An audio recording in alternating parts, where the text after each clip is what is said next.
Tout d'abord, nous débranchons l'alimentation électrique, nous dévissons les vis qui fixent le couvercle de protection et nous le retirons.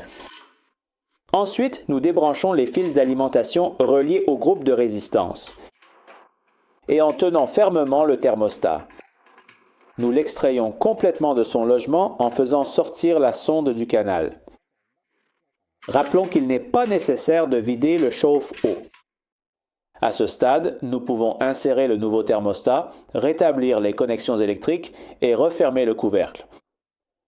Une opération simple que nous verrons à la fin de la vidéo. Mais d'abord, voyons comment fonctionne cet élément et quels tests nous pouvons effectuer pour en vérifier l'état. De près, on remarque tout de suite le levier rouge qui, lorsqu'il est maintenu complètement à gauche, indique que le contact est coupé, tandis qu'en le tournant vers la droite, on entend un clic qui signale l'activation du thermostat.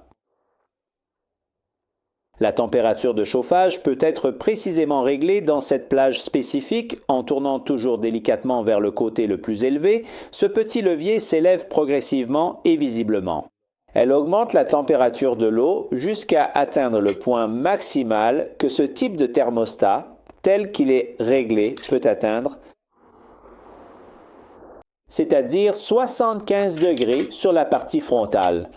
Nous pouvons clairement observer la présence distincte de ces deux vis, une et deux, et à l'arrière de l'appareil, les deux connecteurs spécifiques de type Fastholm qui viennent s'emboîter précisément et solidement dans la résistance électrique principale. Maintenant, pour en comprendre le fonctionnement, nous utilisons un testeur et nous pouvons observer, comme dans ce cas, avec le thermostat ouvert. Si nous plaçons une pointe du testeur à l'intérieur de ce premier connecteur, en pratique, ici arriverait l'un des deux fils d'alimentation électrique et l'autre, bien sûr, sur la sortie correspondante. Nous pouvons constater qu'il y a une continuité, donc il y a un passage de tension entre ici et ici. De même, si nous plaçons la pointe sur l'autre connecteur et sur la sortie correspondante, nous pouvons constater qu'il y a encore une continuité. Nous avons vu que d'ici, nous avons le passage de la continuité sur les deux connecteurs pendant le fonctionnement normal. Que se passe-t-il?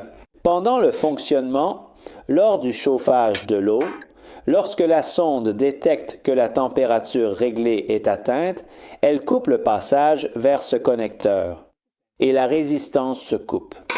Pour le voir en direct, nous allons simuler l'interruption de ce passage en chauffant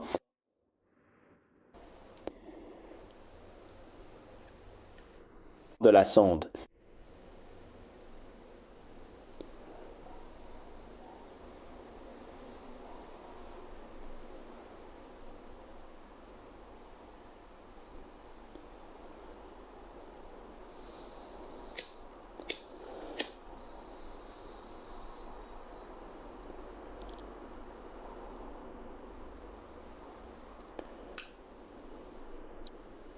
Voilà, je ne sais pas si vous avez entendu le déclic de la sonde qui est passé à 0, mais maintenant, nous allons attendre un peu pour que la sonde refroidisse et nous devrions réentendre le déclic du thermostat.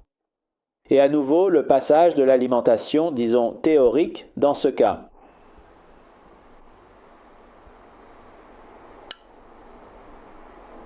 Voilà, nous avons entendu le clic et le passage à nouveau.